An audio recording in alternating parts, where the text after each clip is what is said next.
Look, I just want to know, how can a foil be agile and stable at the same time? I don't get it. I love it, but I don't get it.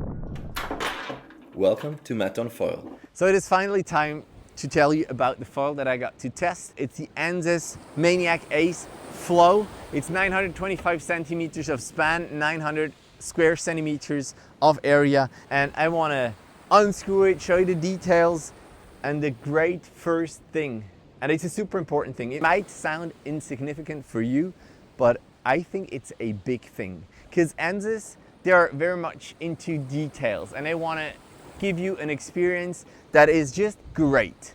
And the first thing is, all the screws are not the same size, but the screw heads. All you need is a T30 torque tool, and that's really it. So here on top, I have M8. Now, if you have different screws in your screw box, then you can just hold them next to the mast, because there you can see 60 millimeters, that's this long. The screws are not only fitted, so they fit the T30 screwdriver, but they're also labeled. You can see here M8, 60 millimeters, T30, Ensis screws, nice and black. So when I take off the glider, and I use this Flow front wing with the Maniac Ace 395 fuselage with the monotail, that's the Maniac Glide Ace with 340 millimeters of span, 135 of square centimeter. I'm just gonna put the screws back in so I don't lose them here in the sand. By the way, I am on a foiling sailing trip in Sardinia. Maybe in the background you can see the big sailing boat that we have. From there we can wing. Today the wind is not too great, but you know, that's what it is. Next year I'm gonna be the captain again, the skipper on one of these boats. So if you wanna join, check out foilingschool.com or hit me up in the comments. So back to the review. We had two M8 screws, and here we have one M6 screws, 30 millimeter, with the same tool. As I said, this is really attention to detail, and I love that. Now I want to talk to you about the connection system, because you might have seen it before in one of my reviews. And I'm going to put the screw in here. Please tell me if I forget. But just to show you, these are the only parts of this foil, and the front part of the fuselage is on the front wing. The tail back part is glued to the stabilizer monotail, and you have this very nice connection system.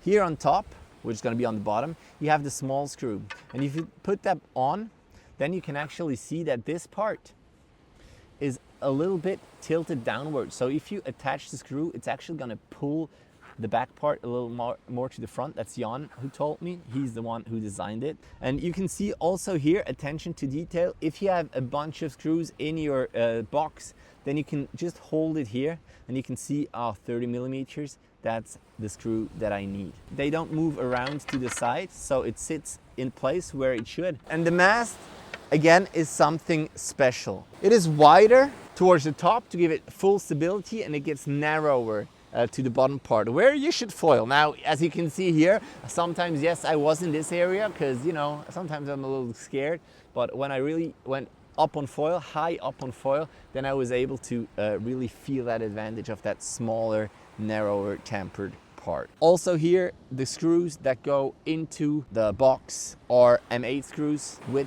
the T30 screw head. Amazing. This was the 76 centimeter carbon mast, Maniac Ace carbon mast, and I really like this setting. Now let me tell you how it actually felt riding. Now for me, a foil with 925 centimeters of span, 900 square centimeters of surface, I always thought this is too small for me. And you know, I'm not the best foiler in the world. I made some progress, yes, but still, this was so easy to get going. I paired it with the Superfly from Indiana, a board that I'm used to. Very nice for parawinging. And this is crazy, like the liftoff is really easy.